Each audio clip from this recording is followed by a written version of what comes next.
আসসালামু আলাইকুম, welcome to my YouTube channel. আশা করি সবাই ভালো আছেন। আজকে মন খারাপ নিয়ে একটা ভিডিও করলাম আর কি। আমার ভাইগনা দূরপ্রবাসে যাওয়ার জন্য আর কি, তাকে বিদায় দেওয়ার জন্যই আমরা সবাই আসতেছিলাম। সে ইতালি চলে যাচ্ছে। তো যাওয়ার সময় কিছু কিছু ছোটো ছোটো ক্লিপ নিয়ে রাখছিলাম, ওটাই আর কি আপনাদের সাথে শেয়ার করলাম। আজকের আকাশটা অনেক সুন্দর ছিল। কখনো বৃষ্টি হচ্ছিল, আবার কখনো রোদ উঠছিল, আবার বৃষ্টি, আবার রোদ। দেখেন আকাশটা কতটা সুন্দর ছিল। হয়তো আকাশটা সুন্দর ছিল, কিন্তু সবার মনটা খারাপ ছিল। কারণ আমার বাইক না বড় আর মানে হয়েছে এতটা, তারপরও কখনো বাড়ির থেকে দূরে কোথাও কখনো থাকে নাই বা যায়ও নাই। ওদের ছোট থেকে বড় হওয়াটাই ওদের বাড়ি, আর বাড়ি থেকে স্কুল, স্কুল থেকে বাড়ি, এতটুকুই।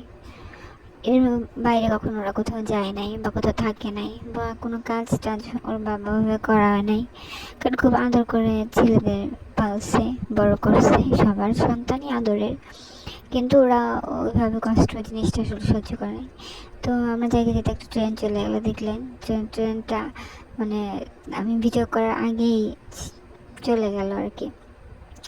তো আমরা পদ্মা সেতুতে উঠবো, ওঠার কিছুক্ষণ আগ থেকে আমরা ভিডিও করতেছিলাম, যেহেতু আমি পদ্মা সেতু হওয়ার পরেই ফার্স্ট টাইম আমি ঢাকা যাচ্ছি। এভাবে কখনো আমার ঢাকা যাওয়া হয় না, তারপরেও যাচ্ছি আর কি। তো রাস্তাটা এত ভালো লাগতেছিল, আর দৃশ্যগুলো, আমার প্রাকৃতিক দৃশ্যগুলো এত ভালো লাগতেছিল। মানে হয়তো অন্য অন্য সময় হলে মনটা ফ্রেশ থাকতো, ভালো থাকতো, মানে মন খারাপ হলেও হয়তো ভালো থাকতো। দেখেন আপনারা নিজেরাই আকাশটা কতটা সুন্দর।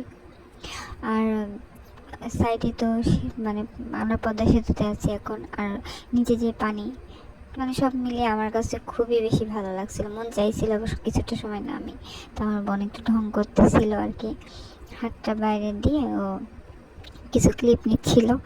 তো আর কি আমিও যতটা পথ গাড়িতে ছিলাম শুধু আকাশ দেখতেছিলাম, চারপাশের প্রাকৃতিক দৃশ্যগুলো উপভোগ করতেছিলাম। হয়তো খারাপ লাগতেছে, তারপরেও দৃশ্যগুলো দেখেন। নিচে আর একটা ট্রেন যাচ্ছিল, আমার ভাগ্নিরা ছিল, তো ওরা খুব বেশি এনজয় করতেছিল ট্রেন দেখে, প্লেন দেখে। তো এটা খুব ওদের আমার কাছে ভালো লাগতেছিল। আর ওই যে একটা প্লেন যাচ্ছে, মানে এই দৃশ্যটা আমার কাছে খুব বেশি ভালো লাগছে। যখন আমরা এয়ারপোর্টের খুব কাছাকাছি চলে আসছি, তখনকার ভিউগুলো অনেক বেশি ভালো লাগতেছিল। আর আমি বলা হয়নি যে আমি একদিন কোথায় যাচ্ছে, ও ইতালি যাচ্ছে। ওর এটা স্বপ্নের দেশ, মানে ওদের স্বপ্ন ছিল ওরা ইতালি যাবে, অন্য কোনো কান্ট্রিতে যাবে বা যাওয়ার ইচ্ছা কখনোই ওদের ছিল না। যেহেতু আমাদের এদিকে বেশিরভাগ বেশিরভাগ বলতে 80 মানে 100%-এর মধ্যে 99% লোকই ইতালি থাকে হয়তো। এই জন্য আর ওদেরও খুব ইচ্ছা যে যদি কখনো কোথাও যায় তাহলে ইউরোপ কান্ট্রিতে যাবে। তো ওর এই প্রসেসিংটা, ভিসার প্রসেসিংটা চলতেছিল অনেক দিন। হয়তো এক সময় হাল ছেড়েই দিয়েছিল যে আসলে হয়তো কখনো ওইভাবে আর যাওয়া হবে না, লিবিয়া দিয়ে যেভাবে মানুষ ইতালি যায় এভাবে আর কি যাইতে হবে, এরকম কিছুই ভাবছিল। যাক আলহামদুলিল্লাহ, অবশেষে ওর শুধু না, ওর বাবার, ওর দুইজনেরই ভিসা ওরা পেয়ে গেছে, মানে একসাথে দুইজনেরই ভিসা হয়ে গেছে।